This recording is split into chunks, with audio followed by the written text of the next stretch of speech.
Okay, it started. Hey everyone, welcome to We Talk Data. So we are a few tech enthusiasts, and we usually talk about technology quite a lot. And we this time we wanted to keep it professional and go in a public forum and talk about technology. And that's something we all love. So that's how we started We Talk Data. So We Talk Data is is nothing but it's going to be a podcast and a video tech talk that's going to bring together the latest tech news, especially around data. We go over the news, discuss with them, and we're going to go deeper, and we're going to bring the knowledge of professionals across the world to you. So we talk about data, artificial intelligence, machine learning, deep learning, computer vision, data visualizations, data philanthropy, and much more. So come listen to us.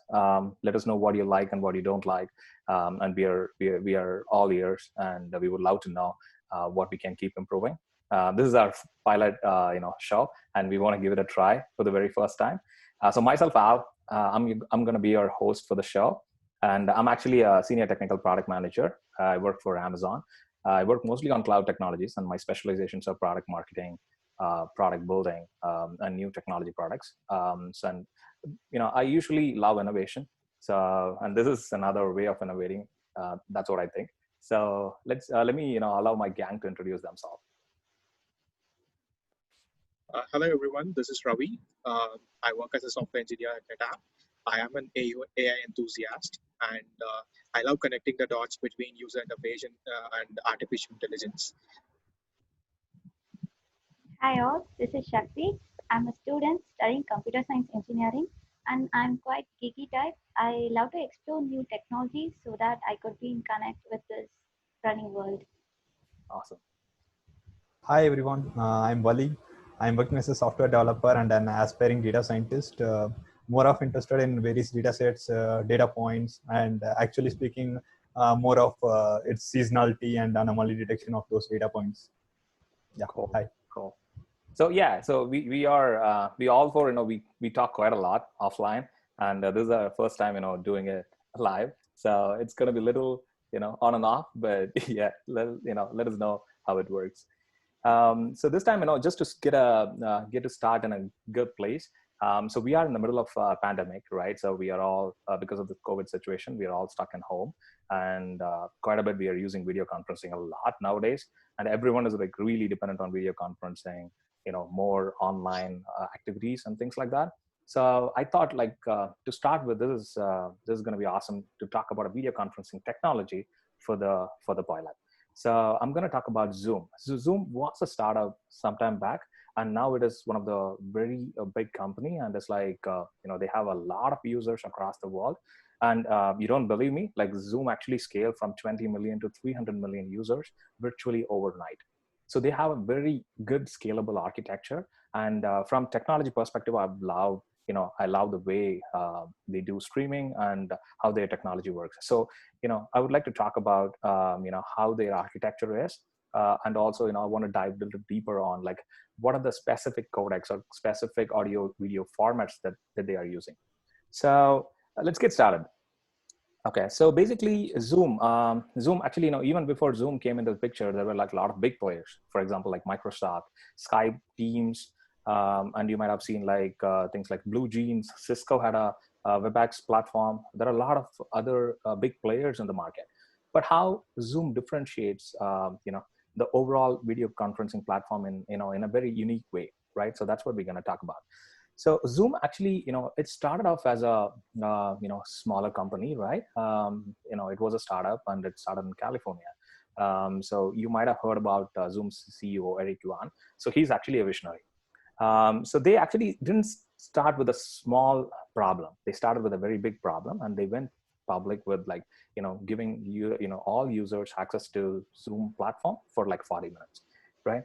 So they try to solve the big scalability problem at the very beginning, so that they can do better in other platforms. So that's their whole vision, and it actually worked, right? So so basically, then let's talk about how Zoom stores the data, right? So Zoom actually runs based off of 3 different data centers. So they have their own data centers, and also they run on AWS and also on Oracle Cloud.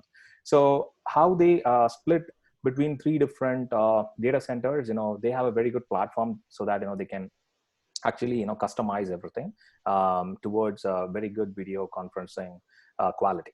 So most of their private paid customer video conferencing, streaming, and everything runs on their own data center. And they have other real-time video traffic for other customers on AWS as well as Oracle. So let's talk about their unique architecture. So it's very different. So if you think about, they started solving the problem for across the world. So that means they can handle like weaker network, stronger network, middle tier. So they can work with any type of networks. So mainly they go with SVC. So what is SVC, right? So let me give a quick intro about that. It's called a scalable video codec. So which is like actually runs over AVC. So AVC is actually a protocol. So which you can do it like a single stream of data, and that has like a bit rate measured. So if in order to have a very good video quality, they want to do like multiple streams of data and multiple bit rates, so that you can increase the bandwidth utilization. So Zoom actually deployed a client between the server data center and the original network origination, so that they can handle any type of data. So that's how it's all started, because they can really assess like what type of network it is, and then based off of that, they can assess the quality of it, and they can transform it. So it is actually like a single stream with multiple layers. So that is how the multimedia routing works for Zoom. And multimedia routing, so they actually pretty much worry about quality of service every day. So they designed a very good algorithm, so that looks at the CPU, jitter, packet loss, and everything, and then it detects the network conditions, and based off of that, it gives it selects the perfect network for it. So it actually starts off with the UDP. So UDP is the preference for Zoom. So because it gives a very good quality, and they first test for UDP. If it doesn't work, they switch on to HTTPS, and if it doesn't work, so they go to HTTP. So by any chance, they always detect customers' telemetry, and based off of that, they structure the whole network so that every user can get the same user experience. So it's all about user experience, right? So if you really love the product, that means it does have a very good user experience, and they want to really achieve a greater audience. And I actually think Zoom is going to get bigger and better, because with this pandemic, they are testing with a lot of users, and that gives them a very good feedback, and they can actually scale quite a bit.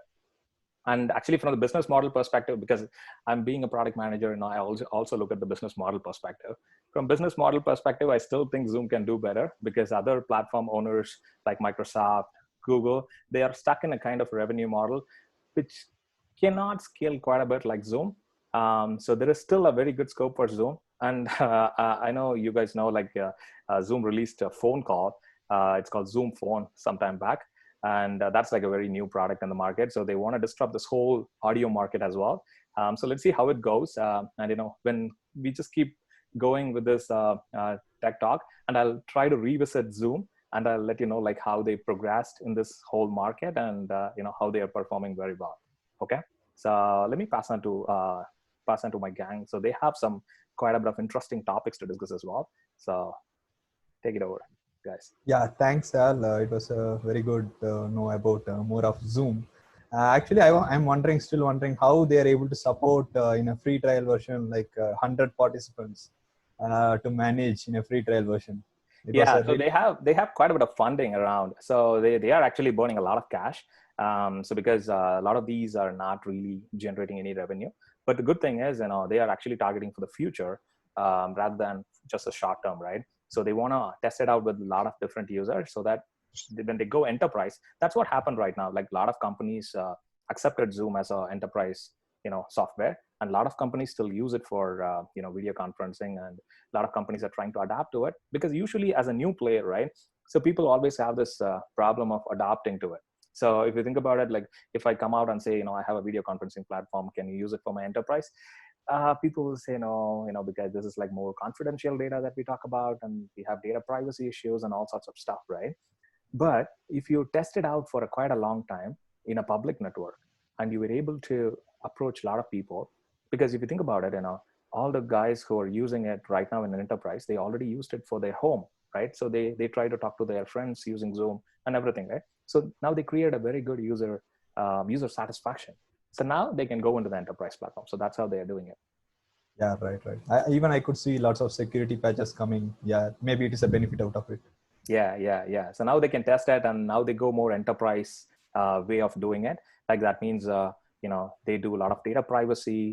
They verify the data, and even now, we can see they added a password to the overall conference. They started encrypting the video stream, and everything is going on. So yeah, so usually the platform matures very well, and yeah, that's based off of the user feedback. Right. So yeah, I'd like to speak more about blockchain security and compliance monitoring.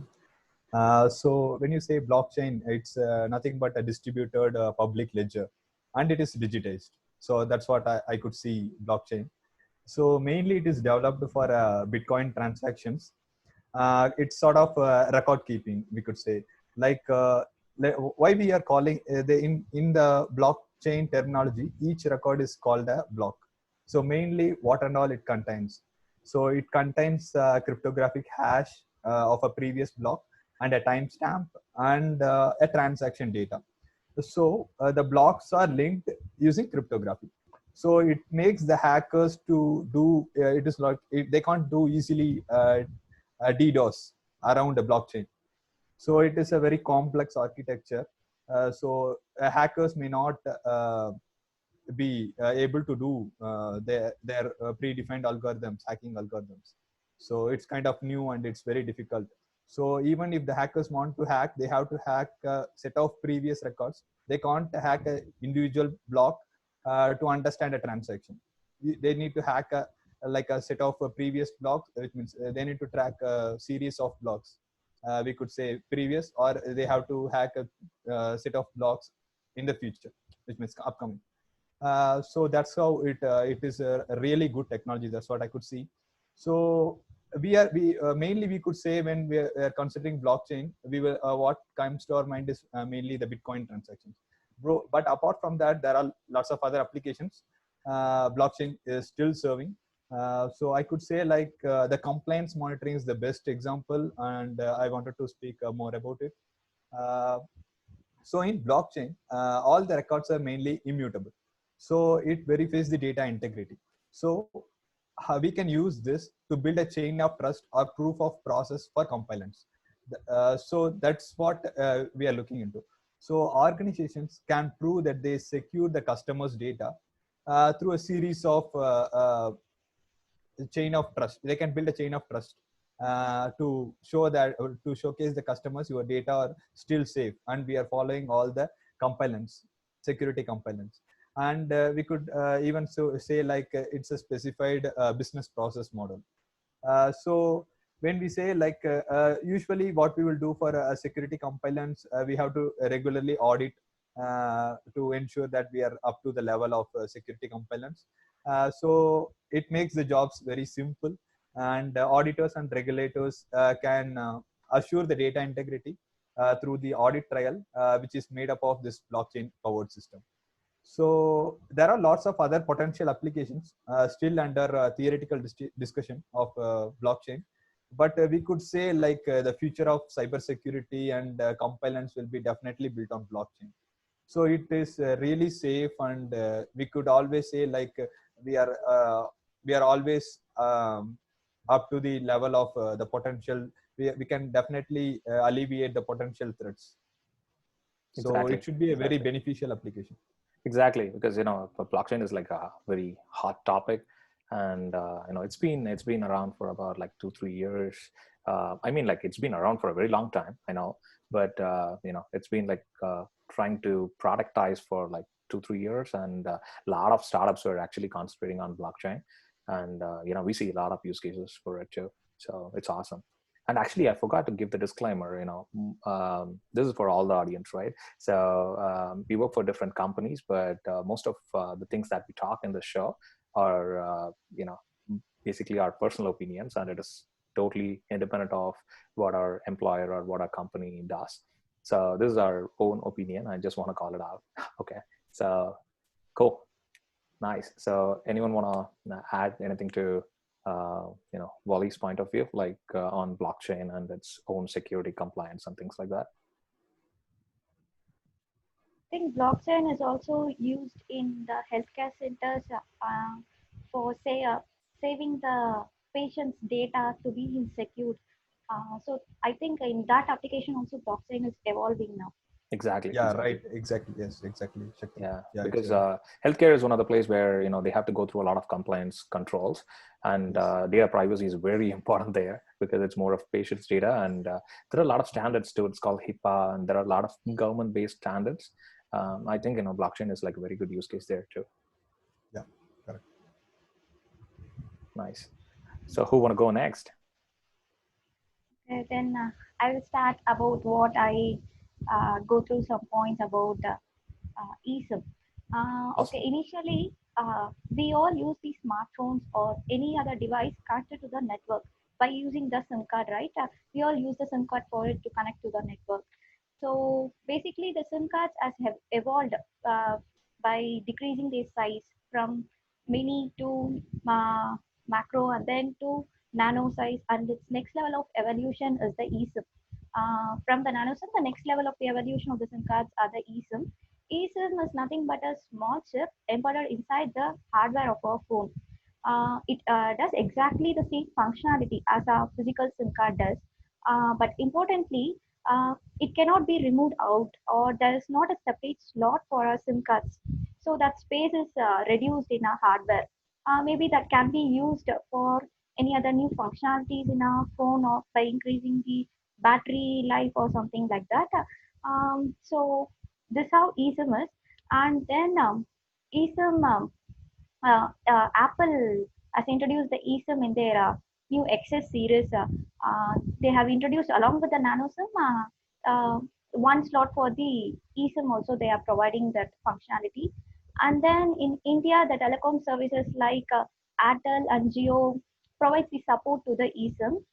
Okay, we'll go to the functionalities of the eSIM. eSIM is used for, we can use the multiple telephone numbers on the same smartphone. We can switch to any of the telephone numbers, and we can also switch to any of the carriers what we needed whenever. It will be very easier to switch from one carrier service to the another carrier service. It is simple by either scanning the QR code provided by the carrier or by either logging on into their app, and then we can switch to the other network. It will be in case like when you're traveling internationally, to switch to the local telecom service, it will be very easier in that case.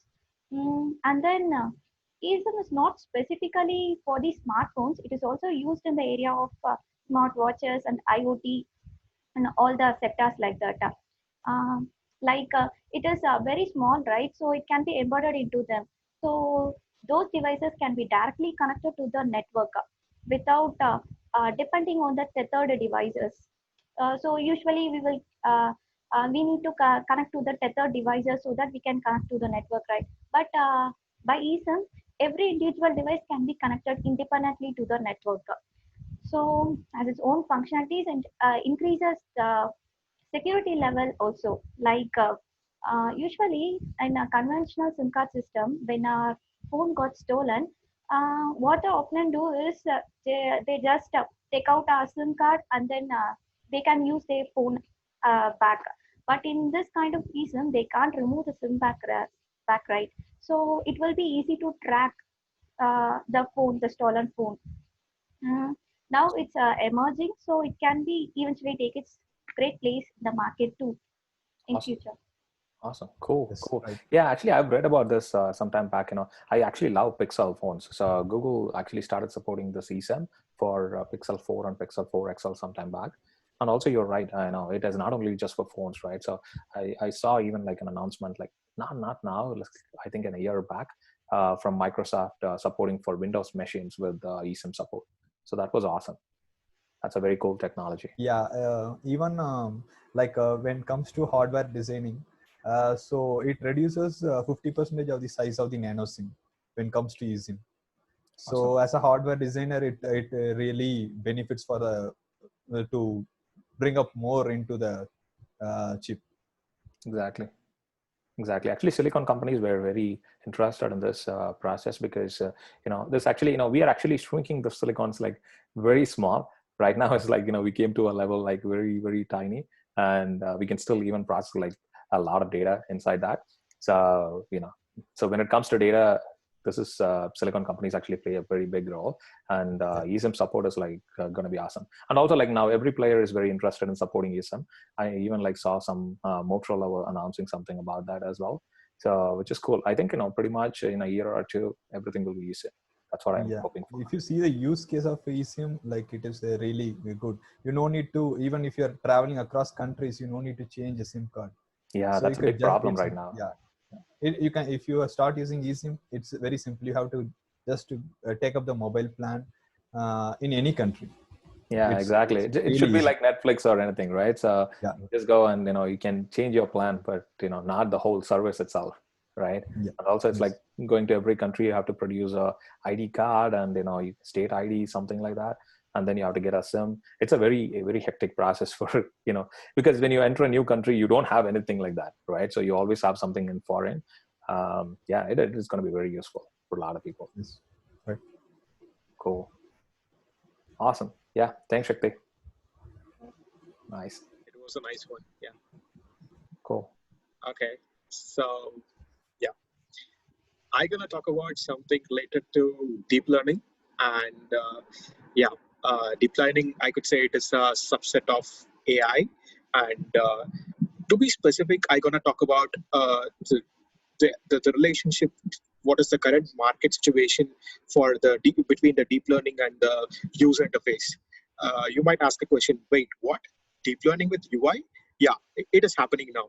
So recently I've came across a couple of research papers, and which is gonna be deployed soon in the market. It is kind of it is actually increasing the productivity for the developers and or for the automation. I'll give you a good example. Yes, of course, deep learning is again a wide range. There are lots of topics inside the deep learning. I could say particularly it is regarding the computer vision. So we have in current day we have lots of web application which is highly if you take an enterprise level web application, it has multiple workflows, and the application is made of say tons of JavaScript libraries. There are lots of libraries involved in building up an application. So for every 1 year or 6 months, if an organization is making a new release of that application, it is very difficult for, it's like time-consuming task in order to validate the UI of the application. UI is the one which interact with the user, the final end product. Say, let's take a flight booking web application, or maybe a enterprise like we order products online, shopping web application. Every sort of big enterprise application has its own, many workflows, many features and stuffs. So in order to make some significant design change, especially with respect to the user experience, if there is some significant design change, it is very difficult to check manually the UX wireframes across the application. So currently, what was happening in the market is in the research is I came across a couple of papers in which they are talking about the convolutional neural networks. It's a technical jargon. Excuse me for that. So what does it used for is for classifying the images. So ideally what it does is it takes the screenshot of the web application for every user workflow, and it is trying to classify the user interface is properly aligned or not. Okay, when this is actually going to be done. So whenever we have set of libraries, we are doing there will be lots of JavaScript libraries we'll be using to build a web application. It will be tons in case of enterprise application. So in case if some of the libraries are going an upgrade, so we need to test each and every web page and its functionality, whether it is correct or not. So what this computer vision deep learning is doing is it takes the screenshot of the workflow before, how it works and how the action is being sent to the user. Say, example, we book a ticket and there is a alert which is coming on the top of the page. Yeah, so this is how it works. The model which understands the behavior of the web application, and once the upgrade is done, the same application is fed into the model. The model is trying to find the defects in the application, whether it is is there any overlap between the things which we are showing, any GUI misalignments, I could say. Everything is a kind of like any kind of GUI misalignments is evidently noticeable, or any workflow has been broken. All these things can be found using the deep learning architectures. So yeah, so that's all about. Awesome. Yeah. So I had a question. I was on mute though. So yeah. So basically, yeah. As you said, like there are a lot of use cases, right? So this is like this particular model that you were talking about is like feeding an application into, deep learning analysis, and you do, analysis on top of that, right? Yeah. Actually, I've seen a similar application like this recently as well. But it's more of a little different use case. It's more targeted for developers. So where it can do like code analysis, and it gives you what is a bad code.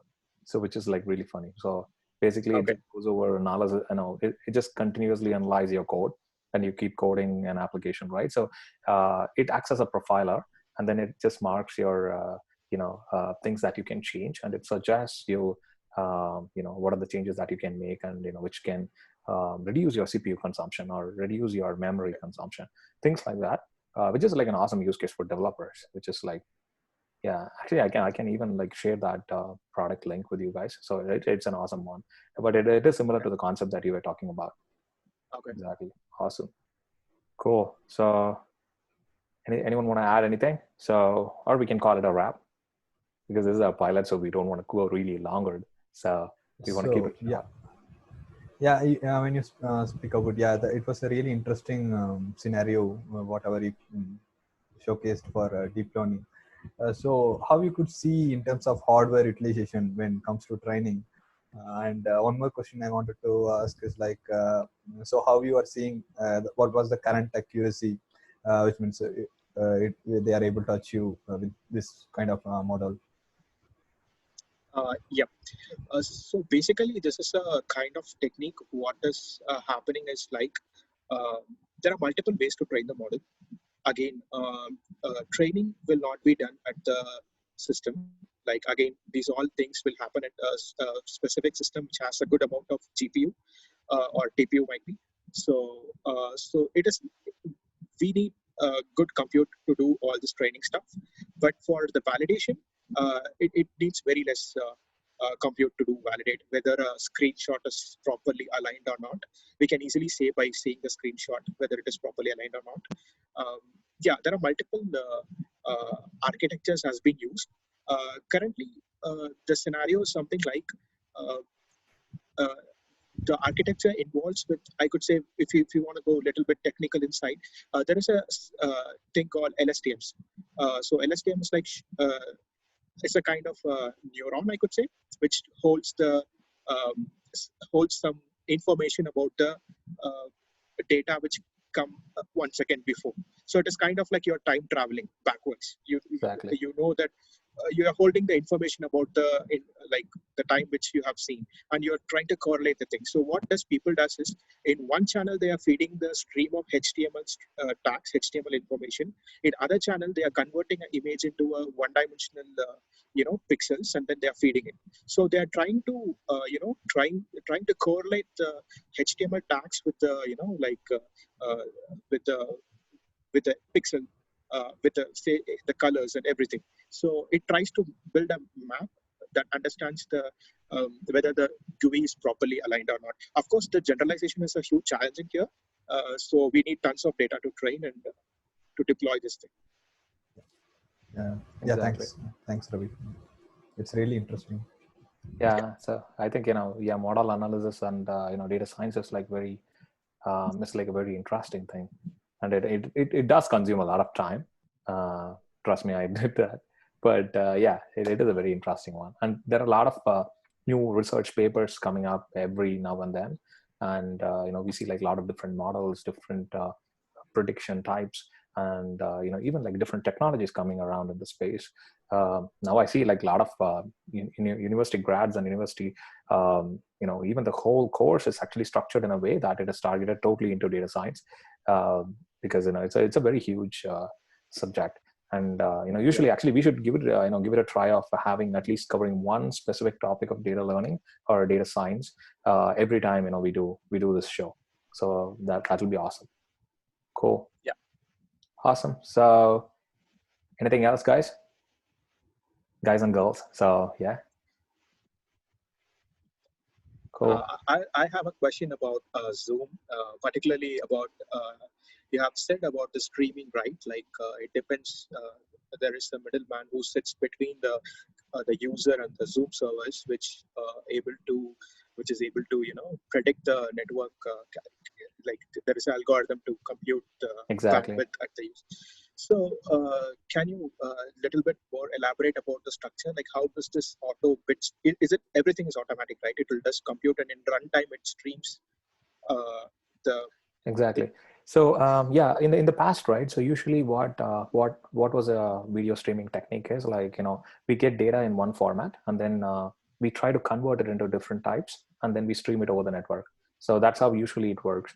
But in Zoom's technique, the data is actually consumed as is and it is communicated as is. So that means, whatever I'm speaking and you're saying, it's going to be the same data stream without any transformation going through.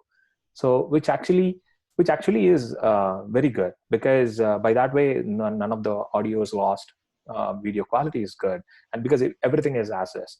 But when we talk about the intermediate, but you actually coined it as a middleman, but it's more of a systematic client, right?